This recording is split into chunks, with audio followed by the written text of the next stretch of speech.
Hi అండి. Morning టైంలో ఎక్కువ హడావిడి లేకుండా ఇలా హై ప్రోటీన్ మిల్లెట్ దోసను వేసుకోండి. హెల్తీగా, టేస్టీగా చాలా బావుంటాయి. వెయిట్ లాస్ అవ్వాలనుకున్న వారికి కానీ, డయాబెటీస్ ఉన్న వారికి కానీ ఈ మిల్లెట్ దోసలు చాలా హెల్తీగా ఉంటాయి. బియ్యం వేసుకొని కాకుండా ఇలా మిల్లెట్స్ వేసుకొని తయారు చేసుకోండి. దోసలైతే చాలా అద్భుతంగా ఉంటాయి. ఎలా తయారు చేసుకోవాలో చూసేద్దాం. ముందుగా ఒక బౌల్ తీసుకొని అందులోకి 1.5 కప్పు దాకా బఠానీని వేసుకోవాలి. అలాగే ఒక హాఫ్ కప్పు దాకా మినపప్పుని వేసుకొని, అలాగే 1.5 కప్పు దాకా ఇందులో కొర్రలు వేసుకోవాలి. ఈ కొర్రల్ని ఫాక్స్టైల్ మిల్లెట్స్ అంటారు కదండి. హాఫ్ వచ్చేసి వైట్ కొర్రలు, హాఫ్ వచ్చేసి యెల్లో కలర్ తీసుకున్నాను. అలాగే ఇందులోకి ఒక హాఫ్ టేబుల్ స్పూన్ దాకా మెంతులు వేసుకోవాలి. కొర్రలు మనం వండుకొని తినలేకపోతే ఇలా దోసల్లో వేసుకొని తయారు చేసుకున్నట్లయితే కొర్రల్లో ఉన్న ప్రోటీన్, ఫైబర్ అన్నీ బాడీకి చక్కగా అందుతాయి. వీటిని వేసేసుకొని ఒకసారి బాగా మిక్స్ అయ్యేలాగా కలుపుకోవాలి. వీటిని ఒక 2-3 సార్లు దాకా శుభ్రంగా కడిగి తీసుకోవాలి. కొర్రల్లో అయితే అక్కడక్కడ ఇసుక ఉంటుంది. మనం తీసుకునే ప్యాకెట్లలో అయితే ఉండదు, కానీ లూజ్గా తీసుకున్నట్లయితే ఉంటుంది. ముందుగా గాలించుకొని తీసుకోవాలి. శుభ్రంగా కడిగిన తర్వాత అందులోకి నానేంత వరకు వాటర్ని పోసుకోవాలి. నేనైతే ఇక్కడ మార్నింగ్ నానబెట్టేసానండి. ఈవినింగ్ కల్లా బాగా నానిపోతాయి. దోసకు నానబెట్టుకునేటప్పుడు మ్యాక్సిమం ఒక 6 అవర్స్ దాకా అయినా నానబెట్టుకోవాలి. ఇలా నానబెట్టేసుకొని మూత పెట్టేసుకొని ఉంచుకోవాలి. నేనైతే ఇక్కడ మార్నింగ్ నానబెట్టాను. ఈవినింగ్ కల్లా బాగా మెత్తగా నానిపోయాయి. చూడండి, ఈ విధంగా నానిపోయాయి. ఇప్పుడు ఇందులో ఉన్న వాటర్ అన్ని పక్కకు ఉంచేసుకొని, మీతో గ్రైండర్ ఉన్నట్టయితే గ్రైండర్లోనే వేసుకోవచ్చు, లేదా మిక్సీ జార్ ఉన్నట్లయితే కొంచెం కొంచెం మిక్సీ జార్లో వేసుకొని మెత్తగా మిక్సీ పట్టుకోవాలి. ఇక్కడ ఒక మిక్సీ జార్ తీసుకొని అందులోకి ఎన్నైతే సరిపోతాయో అన్ని తీసుకొని ఒకసారి మిక్సీ పట్టుకున్న తర్వాత అందులోకి తగినన్ని వాటర్ని పోసుకొని మెత్తగా మిక్సీ పట్టుకోవాలి. చూడండి, ఈ వీడియోలో చూపించిన విధంగా ఇలా మెత్తగా మిక్సీ పట్టేసుకొని ఒక గిన్నెలోకి వేసుకోవాలి.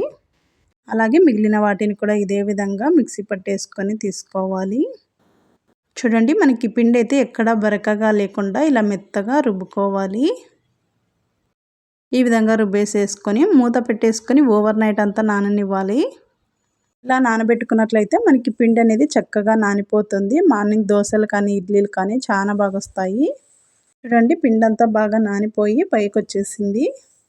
ఈ నురుగంతా పోయేలాగా పిండిని బాగా మిక్స్ అయ్యేలాగా కలుపుకోవాలి. ఒక 2-3 నిమిషాల పాటు పిండిని బాగా మిక్స్ అయ్యేలాగా కలుపుకొని మనకి దోశ వేసుకోవడానికి ఏ కన్సిస్టెన్సీలో అయితే ఉండాలో అలా కలుపుకోవాలి. అలాగే ఇందులోకి టేస్ట్కి సరిపడా సాల్ట్ వేసుకోవాలి. ఇప్పుడు మరొకసారి బాగా మిక్స్ అయ్యేలా కలిపేసుకొని పక్కన ఉంచుకోవాలి. అంతలోపు ఇందులోకి పల్లీ చట్నీని, టమాటా చట్నీ ఎలా తయారు చేసుకోవాలో చూద్దాం. పల్లీ చట్నీని ఇలా సింపుల్గా తయారు చేసుకోండి. టేస్ట్ అయితే సూపర్గా ఉంటుంది. మార్నింగ్ టైం లేనప్పుడు 2 నిమిషాల్లో ఇలా చట్నీని తయారు చేసుకోండి. చాలా ఈజీగా అయిపోతుంది. స్టవ్ వెలిగించి కడాయి పెట్టుకొని అందులోకి హాఫ్ కప్ దాకా పల్లీలు వేసుకొని పల్లీల్లోకి కొంచెం ఆయిల్ వేసుకోవాలి. పల్లీలు బాగా వేయించుకున్న తర్వాత అందులోకి ఒక 2 పచ్చిమిర్చిని తుంచి వేసుకొని అవి కూడా కొంచెం వేగాక ఒక 4-5 వెల్లుల్లిపాయలను పొట్టు తీసి వేసుకోవాలి. ఇప్పుడు ఇందులోకి ఒక హాఫ్ కప్ దాకా పుట్నాల పప్పును వేసుకోవాలి. ఈ పుట్నాల పప్పును చివరిలో వేసుకోవాలండి. ముందుగానే వేసుకున్నట్లయితే కలర్ చేంజ్ అయిపోతాయి. ఇలా లాస్ట్లో వేసేసుకొని 1 నిమిషం పాటు ఇలా బాగా కలిపేసుకొని తర్వాత స్టవ్ ఆఫ్ చేసుకోవాలి. ఒక బౌల్లోకి తీసుకొని పూర్తిగా చల్లారేంత వరకు పక్కన ఉంచుకోవాలి. అలాగే ఇందులోకి ఒక గుప్పెడంతా కొత్తిమీరని వేసుకొని ఒక హాఫ్ టేబుల్ స్పూన్ దాకా ఉప్పుని వేసేసుకొని మెత్తగా మిక్సీ పట్టుకోవాలి. అలాగే ఇప్పుడు టమాటా చట్నీని ఎలా తయారు చేసుకోవాలో చూద్దాం. అదే కడాయిలోకి ఒక 2-3 టమాటాలను చిన్న ముక్కలుగా కట్ చేసుకొని వేసుకోవాలి. ఒక హాఫ్ టేబుల్ స్పూన్ దాకా ఆయిల్ వేసుకొని ఈ టమాటా ముక్కలన్నీ మెత్తగా మగ్గించుకోవాలి. అలాగే అందులోకి ఒక 4-5 వెల్లుల్లిపాయలను వేసుకొని కొంచెం కొత్తిమీరని వేసుకోవాలి. ఇవన్నిటిని 1 నిమిషం పాటు బాగా మెత్తగా అయ్యేంత వరకు ఫ్రై చేసుకోవాలి. స్టవ్ని లో ఫ్లేమ్లో ఉంచుకొని మూత పెట్టేసుకున్నట్లయితే తొందరగా మగ్గిపోతాయి. చూడండి, 1 నిమిషం తర్వాత టమాటాలన్నీ చక్కగా మెత్తగా ఉడికిపోయాయి. మీరు కావాలంటే ఇందులోకి 2-3 ఎండుమిరపకాయలను వేసుకోవచ్చు. ఇప్పుడు స్టవ్ ఆఫ్ చేసుకొని ఒక బౌల్లోకి తీసేసుకోవాలి. ఇందులోకి ఒక 1 టేబుల్ స్పూన్ దాకా కారం, అలాగే టేస్ట్కి సరిపడా ఉప్పు వేసుకోవాలి. వేసేసుకొని మెత్తగా మిక్సీ పట్టేసుకొని తీసుకోవాలి. ఇప్పుడు పల్లీ చట్నీ, టమాటా చట్నీలోకి తాలింపు వేసుకుందాం. ఒక గరిటెలోకి కొంచెం ఆయిల్ వేసుకొని అందులోకి జీలకర్ర, ఆవాలు, కరివేపాకు వేసేసుకొని బాగా కాగనిచ్చి ఇందులోకి వేసి కలుపుకోవాలి. ఇలా తయారు చేసుకోండి. టమాటా చట్నీ, పల్లీ చట్నీ చాలా సూపర్ టేస్టీగా ఉంటాయి. మార్నింగ్ టైం లేనప్పుడు ఇలా సింపుల్గా 2 చట్నీలు తయారు చేసుకోండి, చాలా బాగుంటాయి. ఇలా చట్నీలు రెడీ అయిపోయిన తర్వాత దోశలు వేసుకుందాం. స్టవ్ వెలిగించి ప్యాన్ పెట్టుకొని ప్యాన్ బాగా హీట్ అయిన తర్వాత అందులో కొంచెం వాటర్ని చిలకరించి పెనం బాగా వేడెక్కిన తర్వాత దోశలు వేసుకోవాలి. ఈ దోశల్ని కొంచెం పల్చగా అయినా వేసుకోవచ్చు, అలాగే థిక్గా అయినా వేసుకోవచ్చు. దోశ పైన ఆయిల్ మరీ ఎక్కువగా వేసుకోకుండా లైట్గా వేసుకోవాలి. స్టవ్ని హై ఫ్లేమ్లో ఉంచేసుకొని బాగా కాగనిచ్చి మరొక సైడ్ టర్న్ చేసుకోవాలి.